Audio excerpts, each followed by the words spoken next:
All right. Hi, hello, and welcome to today's episode of Reminisce with Ash. And we begin with a bang. Actually, the legend Kumar Sangakkara is actually getting on live, but he is finding it hard to find his route. He is apparently new on Instagram, so he's getting it checked about how he's going to join live with me now. So I just helped him out with regards to how he's going to get live, and because he did DM me on the stories that I replied, and there he is. Amazing, Sangha. The request is gone through. Hi, Sangha. Finally, Ravi, finally. You had to video call Finally. me and help me out, huh? I mean, that's great, right? I mean, I saw 25 questions with Kumar Sangakkara and on Cricinfo, and you said what with regards to internet is something that you're still coming to terms with, Yes. and you said there are lots of things. Yeah, my children, they're 10 years old.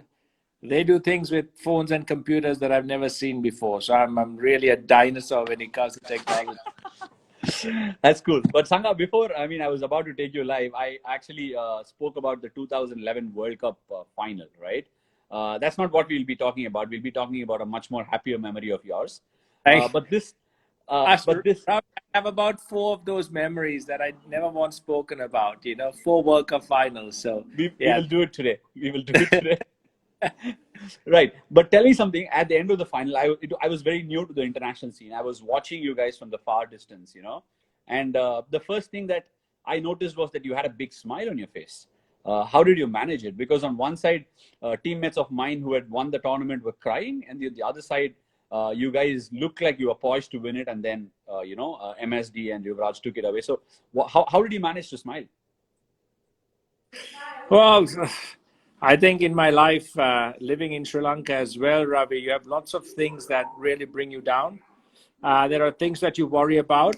And for about, 30 years, we've had war, we've had natural disasters in 2005.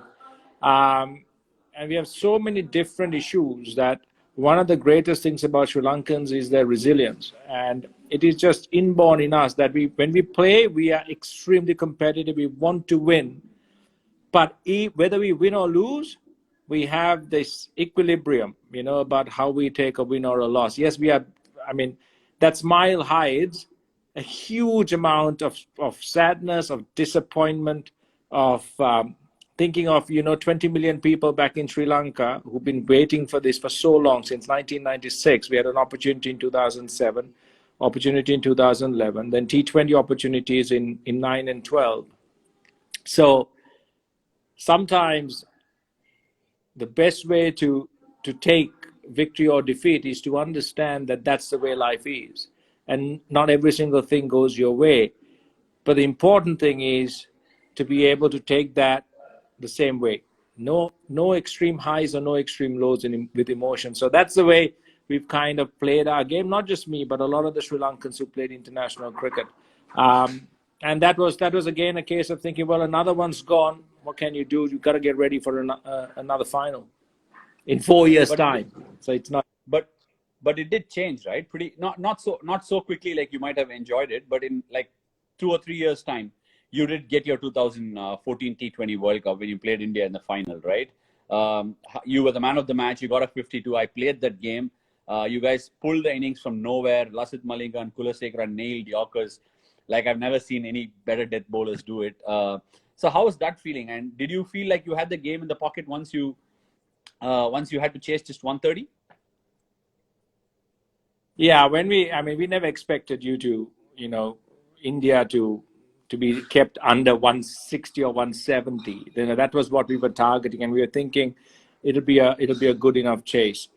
We had a plan against the Indian side. Usually, when we played India in India, our job was to try and chase totals down because we knew that the Indian team loved chasing. The only thing is that in a 50-over game, we can do that, especially in 2011 if we had Angelo Matthews fit, because he was the guy who allowed us that 5th full bowler and the perfect all-rounder batting at 7. And he was doing a brilliant job. Unfortunately, in the semi-final, he tears his quadricep, and we have to change the balance of the side. Once that happens in a final, you're always, kind of averse to taking a gamble with that chase. So, but in the T20 final, you anyway play a 6-5 combination and you have your all-rounders playing, and it's a shorter game. So we were always thinking, yep, we're going to chase whatever India scores. But when Virat Kohli came in, and I think he was on about 14, and he chips one to short mid-wicket, and Lasith Malinga was our captain at the time, dropped him. And I remember going to the other side because we had two similar incidents of dropped catches. One in 2011 when Gambhir was dropped. One in 2012 when Marlon Samuels was dropped. Yeah, in Sri Lanka. And they all went on to score match-winning knocks. And this time I was walking around, and I think, I'm not sure it was Dilshan or someone else crossing next to me, and I said, another drop catch. Hopefully this is not going to be a big innings. And Dilshan just goes, well, it's not the same player who dropped the catch, so maybe this time it's going to change. I remember laughing. I remember both of us laughing and then crossing over and getting into positions. But you were right. It was the last 4 overs. I think 24 balls for about 18 to 24, some ridiculously low amount of runs bowling to Virat and Mahi. So that exceptional dead bowling, which I've never seen before or since in a game to tie one down, was what really brought us in. And after that, it was just about making sure we batted sensibly. And I managed to get some thick inside edges and outside edges off you, Ravi, over the slips, past off my leg. And that helped as well, yeah. Yeah, I remember one thing about the game. It felt like, the moment we beat South Africa in the semi-finals, and you beat New Zealand in the semi-finals, didn't you? No, West Indies, rain helped us beat them, I think. Right, but there was a 5-wicket haul by Rangana Herath against New Zealand. Was it the same T20? So Ravi, that was the playoff for us to get to the second round, I think, or get to the semi-finals. Because if we had lost to New Zealand, we would have been knocked out. And so I always think that it's actually easy on your nerves and on your emotions if you're knocked out before a final, right? Because then you don't think, oh, we've come so close, why couldn't we take that one step? Then you're like 3-4 steps away, then you can say, okay, we had no chance. But when we scored 120, we walk in back to the dressing room knowing, okay, it's not the easiest of wickets, but 120 is nothing much. And ours was to try and break the Guptill-McCullum partnership. And the only way we could think of doing it with opening guys, because if they batted 5 overs, the game was done. So ours was to try and get our biggest weapon against them, especially McCullum, left arm spin into the game early. And little Rangana just kind of trundled in, turned his arm over, and bowled the spell of his life, of his T20 career. And the most important thing for us, I think he took 5 wickets for 3 runs or something like that, which was incredible. It could have probably been a 6 for, I'm not sure, but I'm just leaving it out there. But Sangha, tell me something else slightly different to this T20 World Cup triumph that you had. How much did it mean to Sri Lanka as a nation itself? Because I'm sure you grew up watching the Aravinda De Silvas, the Ranatungas, and you yourself and Mahela, both of you were carrying the baton, so to say. You were like a very charismatic presence in the world cricket and for Sri Lankan cricket, representing Sri Lanka out there. But you were so close, like you said, 2007, 2011, 2009 and 2012 in Sri Lanka at home. What was it telling in your head? Was it like kind of putting a little bit of pressure, saying, we are so close, but we're not able to replicate what Arjuna did? Was it going through the head at all? Yeah, absolutely. In Sri Lanka, you're never allowed to forget the 1996 World Cup. And one way of kind of getting that monkey off your back is, of course, the only way is to win one. Hopefully we wanted to win a 50-over World Cup and we couldn't, but at least a T20 World Cup. So that was also motivation in terms of wanting to kind of say that, hey, hold on, we could also win a World Cup. But at the same time, also to understand that World Cup in 96, Ravi, changed not just my life, but the lives of so many, young cricketers who suddenly thought, okay, this is something that we wanted to do or could do, and we could beat the best in the world. So why not have that again and give a new inspiration to the younger generation that, yes, those dreams are still alive. We are still world beaters, not just in bilateral series or other benchmark tournaments, but in World Cups. So it meant a hell of a lot to us. And A lot of people don't know that, but during the World Cup, just before we left, we had issues with the cricket board, and we were not signing our contracts. And so the flight, I think, was about to leave around 11 at night, and we were still not finalized as a squad when we were asked to come to the cricket board at 6. And what we said was, listen, it's a World Cup. We will play for free. We don't want any match fees. We don't want any money from the board, but we're ready to play, but we're not going to sign contracts.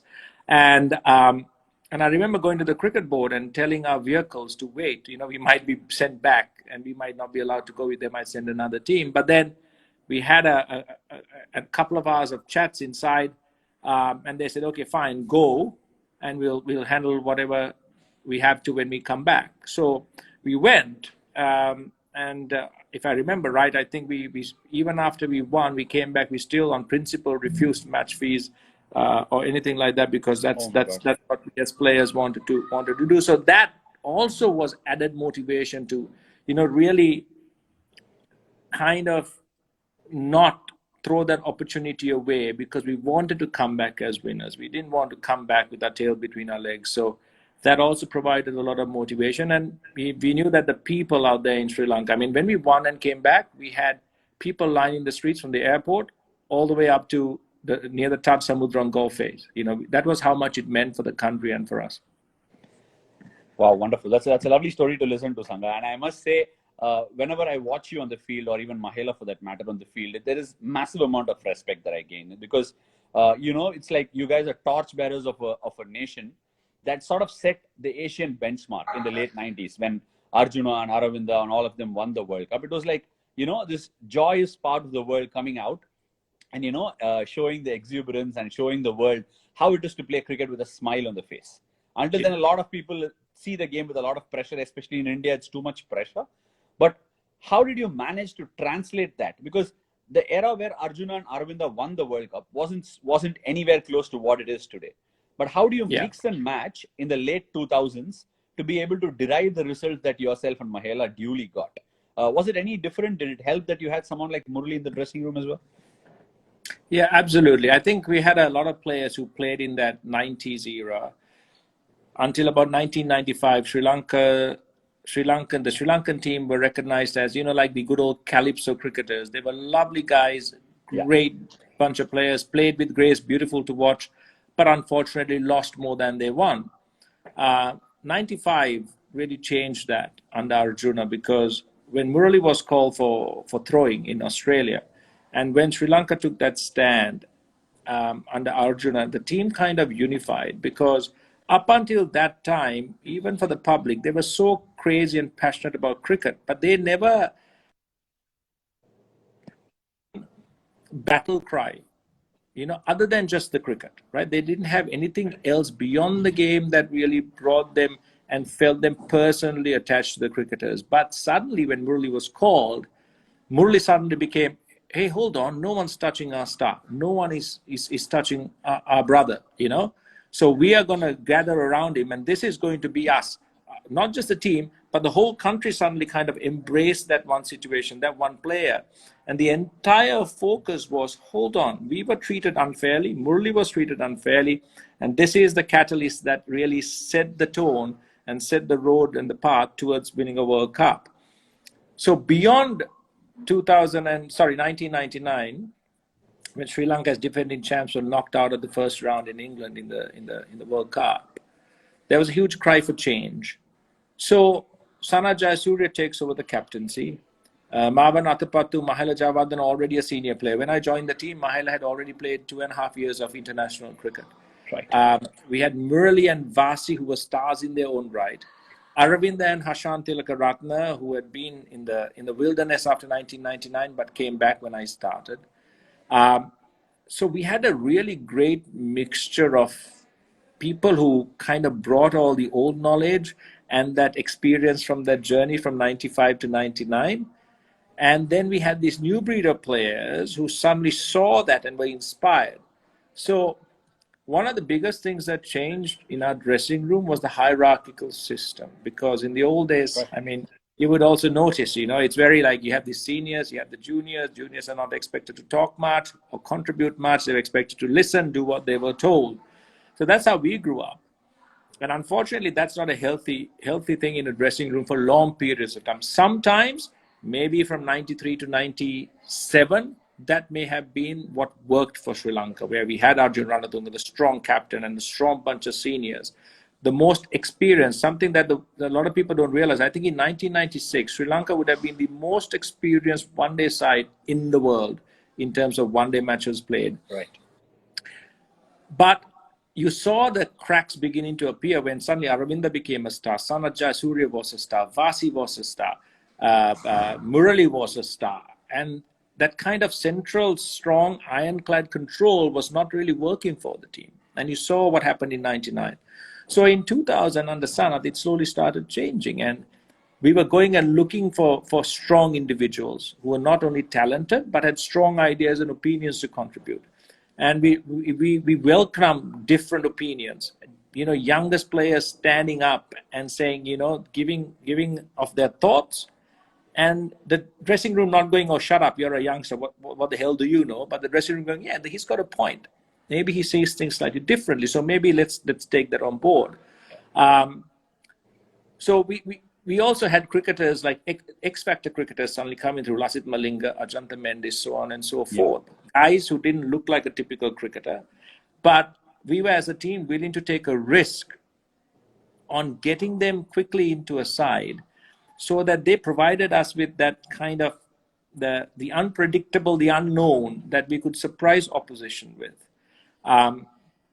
And the gel holding all of that together was definitely Muttai Muralidharan, because he's an exceptional human being, annoying as hell in the dressing room because he bloody talks all the time and he's always critical and always saying things that annoy you. We had a rule that if you're going to bat next, you never sat next to Murali, because he will come and tell you how good the opposition is and how bad you are. But the guy has an absolute heart of gold. He's such a humble man. He has no ego. So for a man who was revered in Sri Lanka, he always spent his time with the youngsters in the team. He would be in the back of the bus, playing jokes with them, you know, talking to them as an equal. And that really helped build the confidence up of the youngsters, you know, much more than what Mahalo Ai ever did. Because you had this one guy who would go to a hotel, call up the youngsters and say, listen, I'm going for dinner. What do you guys want for dinner? I'll bring it back. Then he'll go out, bring all the dinner back to his room and call everyone and say, okay, dinner's here, come and eat with me. You know, and he'd help the youngsters, he'd answer questions with them, and he was just like one of the guys. So that really helped to break barriers down, break the ice, and really get the youngsters involved in our team culture. And we had certain standards we set down. We were very competitive, not just with other teams, Ravi, but also in between us. So if one guy got 100, it was like a matter of honor that everyone tried to follow that. You know, get one, get two, get a double, get to 10,000 runs. So we were kind of chasing milestones alongside each other. And that kind of healthy competitive nature really helped us. And our dressing room, Ravi, if you ever came into a dressing room, there was never a talk of contracts in terms of who got more money or who got more corporate endorsements. It was nothing like that. I mean, we had rules like, if we had man of the match and man of the series awards that were usually shared out among the team, we had a specific bank account that we used to maintain under the manager's name. And all that money would go there, and it was to help out people who needed urgent operations or medical treatments for themselves or for their children. So we had various things that we brought in to try and make the team feel as if they had a duty socially to the fans as well, to people beyond and outside the team. And that connection for us with our fans, with the people who watched us, really helped. So we had all these really kind of healthy mechanisms in the side to keep ourselves grounded, to understand that cricket was just a game, and this helped us to do more things in life and to help other people with their lives. So that kind of kept our focus kind of balanced, Ravi. You know, we knew that we had to work as hard to play cricket, but at the same time, the benefits that we gained from it was to be shared. That's interesting. You said that you looked at there is a tendency, especially in a country like India where we play the game, that we tend to see, when I say we, I'll have to include myself in the community and many more. Sometimes we are larger than the game itself, larger than, people out there. But suddenly, when you're put in times like we are in right now, you get a perspective of how the world outside is much more balanced, and there are so many struggles out there. Is it because that the country as a whole has gone through so many adversities? Because I saw one of your lectures when you delivered it about how much the war impacted your life in Sri Lanka, right? Is it because of those hardships that you feel, hey, you know what, we need to live for today, and we need to be able to help as many people as possible? Is that something that's ingrained into everybody in the system? Because even when you spoke about Murli, that's something that sticks in my head. Yeah. I was a no one, and he used to sit right next to me and talk about everything possible. Yes, he used to blurt out some of his anxieties of the game, but Yeah. a thorough gentleman, a class human being. So is it because of the way you guys are brought up, or the hardships that you go through? I think it's a combination, Ravi. It's a case of yeah. It's a strange thing for us. Cricket has always been something that we loved. It's a passion, but it's still a game. And to all of us, we understand that life and cricket sometimes intertwine, but it's still just a game, and life goes on beyond and after cricket. It's the same thing. We had the tsunami, we had a war, we had so many other. We have floods. We have various things that come and go in our lives. But for us, the important thing is that we remain focused. We control what we can control. We enjoy life. We enjoy our moments, and we enjoy playing on that cricket field, because the journey is the final vindication of it. Yes, you win and you'll achieve certain things along the way, but for a lot of the guys who leave this game in Sri Lanka, the best thing is that you don't leave with any bitterness, right? You might not have achieved everything you wanted to achieve. You might not have, wanted to retire or be dropped or be injured. But sometimes, all if you focus on those, you miss the forest for the trees, right?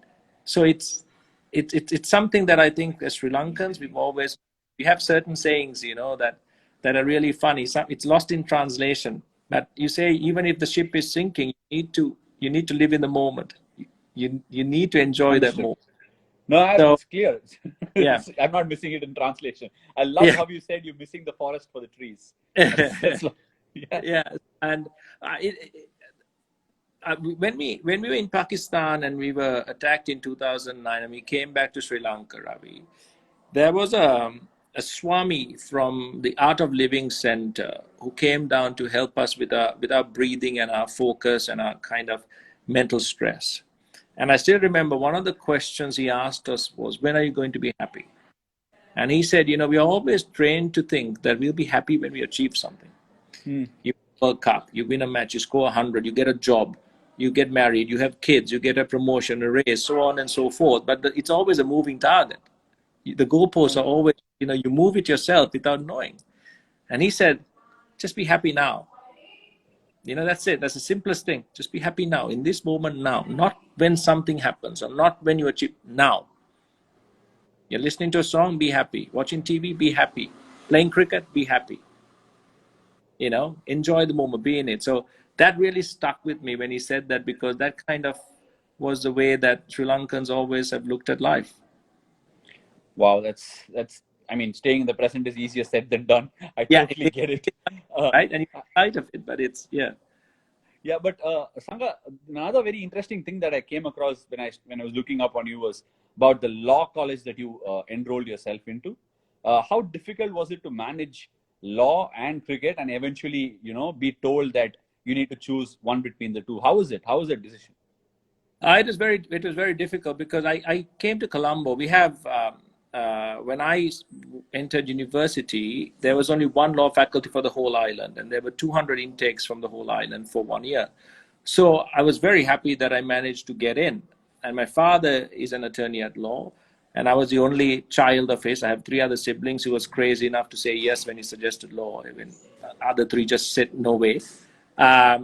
So I came to Colombo to study law, not to play cricket, because I was at school level. I was what you would call a good but nothing exceptional. Whereas if you take Mahela, Tilan Samaravira, and a few other players, when they were 16, you knew that they played for Sri Lanka because they were amazing even at that age.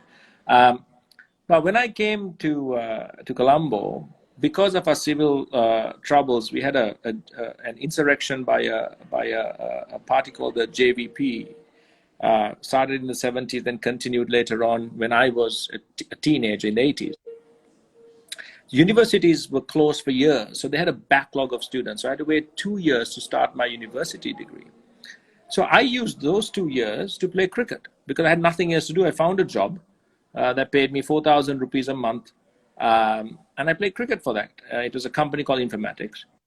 And then I joined a bank, played some cricket, and suddenly, for my lucky stars, and unfortunately for Sri Lanka, the national team lost in the first round of the World Cup. And selectors, as you know, in our part of the world, they just went, oh, okay, that's it. These guys are too old. We need to get rid of all of them, and we need young blood. And you must have heard this call from the selectors time and time again. Pakistan, Sri Lanka, India, it's not very different at certain times.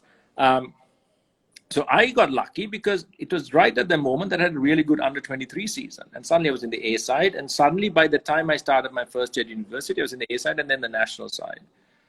So we had a rule that said you had to attend 60% of the lectures. And I remember, and probably made the mistake of saying, I won't be able to come for 60% of the lectures because I probably could have got someone else to sign my register for me, saying that because then I could have sat my exams. But then I remember I was told, no, this is an academic institution. You're not here to play cricket. And I kind of said, well, actually, I'm playing for the country. And they said, well, it doesn't matter what you're doing or who you're playing for. You have to either study or you play cricket. You can't do both here. And if you don't come for 60%, you can't sit your exam. So it was a tough choice, spending that long studying to get into uni, spending your 2.5 years there, and then with just a couple of year and a half or a couple of years to go, you have to just decide, okay, what do you do now? And I think I made definitely the right choice. I did what I had to do at that moment. Law or studies you can come back to, but cricket, no chance. Making a choice, but I want to ask, do you think it's right for a professional degree expecting you not to play for the country and it doesn't matter? Do you think they should have allowed you to sit the law exams? What do you think now in hindsight? Well, I think the most important thing is to have balanced individuals who are not weighted, just in extremes in one way or the other. And offering the opportunity to further your education while pursuing your passion in terms of an international career is something that most universities in the world really cherish and value and create opportunity for. If you take the US, my sister, who was national tennis champion at 15, went on a full scholarship to Brown in Providence, and she played number one singles for her university, and she ended up, with a double degree. But in Sri Lanka, we were slightly more attuned to, okay, we have a backlog of students. We really need to churn them through here. So I don't really blame the authorities at the time, but I think the thinking has to change. Universities produce not just academics, but they produce individuals of worth and value who can be successful in a wide variety of areas. And sport in universities, like it is in school, is a huge part of developing certain supplementary skills that just academic work cannot do. So I hope the thinking's changed. I was invited to the inter-university games in Sri Lanka last year. And I went and I saw the passion with which all the universities from all around Sri Lanka participated with, and in so many different sports. So I was really happy that the thinking has changed and that more and more opportunities are created for sportsmen and women to pursue both an academic career and a sporting one. As you're speaking, you're not alone there, Sangha, because I was doing my engineering, and there was not one day in my life where I went to my college that I didn't hear that statement saying this is a professional degree And you know what? You have to choose between these two. I don't care what you do, but congratulations for whatever you've done there.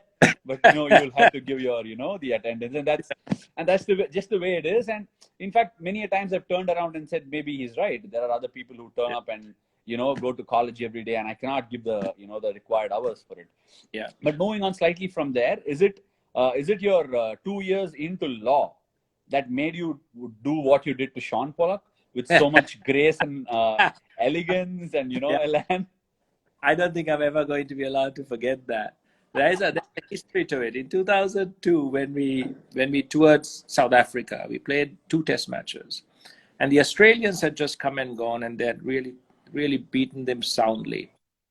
And there was, I think, a bit of kind of an acrimonious verbal showdown as well on the field. So we had a lot of South Africans who were scarred by that. And the players thought, okay, Sri Lanka, easy target. Let's go really hard at them and replicate what the Aussies tried to do to us. So we played a practice game, and we were really surprised by a team that we usually got on well with, that they were really in our faces. And so we went through the practice game. We played the first test, and it was getting really ugly. And I remember having a team meeting, and Marvin Athapat, who usually doesn't say much, was the first guy. Said, no, we're going to go back 10 times as hard as these guys are coming at us. And we're going to do it this game. It's going to be a conscious thing, and we're going to do it. So we had Russell Arnold, that short leg, given a job of make sure that you annoy the hell out of Herschel Gibbs. I'm sure he did a great job. Yeah, he did. And then we were in the slips, and suddenly we saw for the first time that South Africa really reacted negatively to that. They were batting, but they were really talking to us. They would, even Jacques Kallis would play a stroke and turn back and have a chat to the slips. Herschel Gibbs was put under a lot of pressure. And even though we narrowly lost that game, we suddenly thought, okay, maybe this is an aspect that we could bring into our cricket when we play South Africa. And we never forgot that lesson. And until about 2006, when we played South Africa, wherever we played them, we brought out that kind of uglier side. And it was not pleasant, but it seemed to give us a huge edge over South Africa. And I think after 2006, when Smithy, when Biff was captaining, he came in and we had a good chat. And we kind of drew a line in the sand, and ever since that time we played hard, but we got on much better with them. Yeah, but right, that was it was something I've seen so many times, and it was it was something that really worked in that game, because that was a game that we tied and miscalculated the Duckworth Lewis by 1 run and were knocked out of the tournament. Yeah. So it was in the past, Ravi. I'm mellowed since. Yeah, as long as you're gonna be on screen doing commentary or whatever you do, a masterclass, people are gonna continue asking you that question. You're never going to run away from that, because you know what, I felt it was hilarious. At the same time, it was well within the line. There was nothing untoward said there. So that was the beauty of it. There was so much grace about it. There was loud voice, but the message was clearly conveyed. So that's something I really enjoyed about it. And Sangha, just moving ahead a little bit more, you mentioned a lot of times that Murli could have gone on to play more cricket than he actually did. Why do you say that? Because he has 800 test wickets. I think when he retired, he must have been 38, 39, 40? Yeah, about that, I think. 39 he must be. I'll tell you the measure of the man, Ravi. He was 8 wickets away from 800. And 800 test wickets, as we all know, is an incredible amount. So he said he wanted to retire in the India series, and I was a captain. So I sat with the selectors and said, listen, he wants to play and retire after the first test. It's not going to happen. We've got to get him to get those 8 wickets and retire. So we called Murli into a meeting and said, Murli, I know you like taking challenges, but just think of it this way. It's tragic if you come so close and you don't get your 800. So you can play the first test, and if you're too tired and you have a niggle, take the second test off and you come back for the third test. Or you can take 2 tests off and come back for the next series, finish your 800. And Murli looked at us and said, you know what? No. That's not going to work for you or for me. I've always loved challengers, and if I am supposed to be the best spinner, I should be able to take 8 wickets at goal against any side. And if I take 8 wickets, I'm not just going to get my 800. We're going to win this test match as well. If I can't get it, I can't get it. So that's it. So this is my last test. Thank you very much. I'm going to take 8 wickets. And I was seated there and I was thinking, that's the kind of champion the guy was, right? And he missed a lot of games through injury because he bowled a lot of overs, Ravi. We didn't have, other than Vasi, the pace support to really get wickets. So Murray had to bowl to the openers, bowl to the middle order, bowl to the tail. So he bowled a lot of overs, and that really stressed him out and put a lot of pressure on his lower and upper body, his shoulder. So there were lots of times, and of course, no DRS, right? And a lot of the umpires for a long time didn't give LBW when he bowled around the wicket or bowled the two straightening over the wicket to a lefty. And I just look back and I think, forget just the years, but in between the amount of games he missed, the amount of overs he had to bowl. So he was always not the freshest or at his best during the latter half of a test match or a spell. And the inability of certain umpires to judge the variations, that really hurt his wicket tally as well. And I mean, you can't complain when you have 800, but imagine how much you would have them. That's true. That's very true. No, but he will keep reminding. He makes these calls to me now and then saying, "Hey, how are you doing? Is it fine? Just look after the injury will reoccur. It's happened to me. But if you can get past this, you can keep going. That's sort of I mean, he's just an amazing human being, Sangha, and that's just saying he's an amazing human being is undervaluing his good humaneness, to be honest. But there's another funny thing that happened. One day, him and Tom Moody were having an argument when Moods was coaching us. And Tom got really, really angry with Murali. And at one stage, just looked at him and said, "Who the hell do you think you are?" And Murali went, "I'm the best spinner to have played the game." Just looked at him and Mood just went, "Yeah, okay, you're right. No comeback there." And he just walked away and Murali was laughing his head off. You're right. He's a great man. Right, Sangha. But before I get to my final question, which I have saved up and wrapped up, tell me what is it like having a relationship with Mahela? It doesn't happen that very often the two stalwarts of the game, not just in Sri Lankan cricket but around the world. If Mahela and Sangha played, it felt like the bowling teams were on the knees a lot of times when the partnership took along. And both of you captained your share for Sri Lanka. In fact, in large numbers, both of you. How did you get along? It is not a very easy relationship to have, isn't it? Or is it just, does it come easily to Sri Lankans? No, definitely not. I mean, we were extremely competitive. I mean, our warm-up games, if we were on opposing sides, we used to kill each other. And we would have really strong arguments and debates before we could ever agree on anything. But that really worked for us because we would have different viewpoints and perspectives of something. We'll have a real argument. But when we made a decision, each one backed the other's decision 100%. There was never a case of, I saw it differently or he saw it differently, after we made the decision. It was always before we try and thrash everything out and then settle on one thing that was the right decision most of the time. And also we were quite easygoing, again, like I said, we got on really well on the field and off the field, we had similar tastes in various things that we did in food, not in music for sure, but in little things that really, and we were also the same age. So when I came into the side, Mahela was vice captain, so he was this very senior figure. But he was surrounded by guys who were 5, 6, 7, 8 years older than him. So he needed people of his own age around him. So it was me, Tilan Samaravira, and a few others that kind of, we went out, we had meals together, all of that. So that really, cemented the initial part. And then, of course, that we were like-minded in our passion, not just for the game, but also for Sri Lankan cricket and trying to get things right in the side. That really helped us, and then that's continued beyond the field. And we do most things together now in terms of business, etc. Yeah, I mean, that's surprising. You said that you're very fiercely competitive. say that both of you are on the same page when it comes to food. You have your own restaurant together. So Yeah. it's quite a surprise that happens. It doesn't happen in many parts of the world, Sangha. So both of you must take credit for that. Well, Mahal is a very good footballer.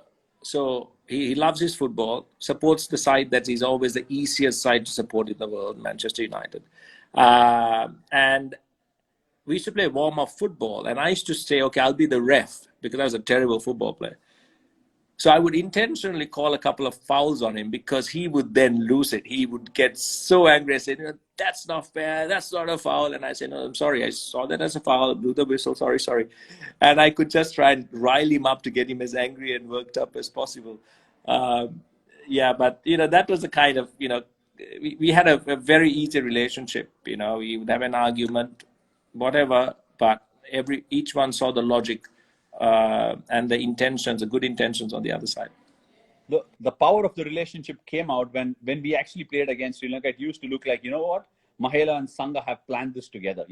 That's the sort of a feeling everybody got. None of us could actually see both of you as two separate entities because that's how it looked on the field. Many a times it looked different when other people are going about it, but it was never like that when Sangha and Mahela were playing for the team. So that's sharp credit to both of you. And Sangha, before I wrap this up, I know I've just gone beyond what I promised you to because of the lovely insights that you're giving us. Pleasure. The one question, I'm sure this is not going to put you in a very uncomfortable state. Tell me what happened at the toss in the 2011 World Cup. I saw 2 tosses. I was standing in the dressing room. I went inside and I didn't have an answer to the coach. So what was it? What happened? Absolutely. It was a case of, I think it was the crowd. The crowd was huge. It never happens in Sri Lanka. It's only happened in India to me. Once at the Eden Gardens, when I couldn't hear myself talk to the first slip. And then, of course, at the Wankhede. So I remember calling on the toss. And then Mahi wasn't sure what I had called. He said, did you call tails? I said, no, I called heads. And then the match referee actually said, I won the toss. And Mahi actually said, no, he didn't because... and so there was a little bit of confusion there. And then Mahi said, okay, let's have another, toss of the coin. And that's when the second one went up and it came down heads again. So luckily, well, I'm not sure whether it was luckily that I won because probably if I had lost, it may have been that India might have batted, right? So I think India might have chased. I think really. So. Maybe. Because of the dew, maybe. Because of the dew. Yeah, because of the dew and because we played New Zealand earlier at the Wankhede. And our spinners really went through and we defended a total. So we weren't really sure. And then there was, of course, the spray that was spraying on the ground. And the fact that we had to, with Angelo's injury, we played a 6-5 combination, was all these factors working in. But for 100%, if Angelo had been fit, I know for sure that we would have chased. I'm not sure whether the result would have changed, but definitely would have been. You would have chased. You would have chosen to chase the score. You mean? Right? Absolutely, because that balance of Matthews at 7 is what really. If you take our entire campaign, whatever we did, Matthews's overs and his ability to bat with the tail and read situations was an incredible bonus to us. He was a young chap who came into the side and from day one could read situations. It's just instinct. He could understand how to up the rate, how to control a bowler, when to take advantage and accelerate. I mean, if you watch the 2010 chase against Australia with Lasith Malinga, when we were 8 down for 109, chasing 238, and he won us the game with Malinga. Yeah. It was incredible against Mitch John, everyone. So in that World Cup final, I think that's the biggest thing that I look back and think. You can talk about drop catchers, all of these things that happens. But I think that composition of the side and the fact that we were forced to make the change was was to me the turning point in our strategy that we had to change quickly. Right. Thank you so much, Sangha. You've been, as always, as charismatic as you can be, and you put your thoughts out beautifully. But just before we leave, how is the virus impact in Sri Lanka? Because we do hear from the Sri Lankan board very often that they would like to host India over there or whatever it is. Everyone wants to host India, Ravi. That's the tour everyone wants, not just Sri Lanka. But we would love for India to come tour because it's the best tour, not just in terms of quality of cricket, but also in the amount of TV rights. So that's a huge financial boost to the side. But Talking about COVID, yeah, it's been a tough time in Sri Lanka, even though the virus is not, growing uncontrollably and the community spread is at a minimum. We still have a lot of Sri Lankan expats who are working in the Middle East who are coming back, and some of them are testing positive. So the cases seems to have a little bit kind of spiked as a result.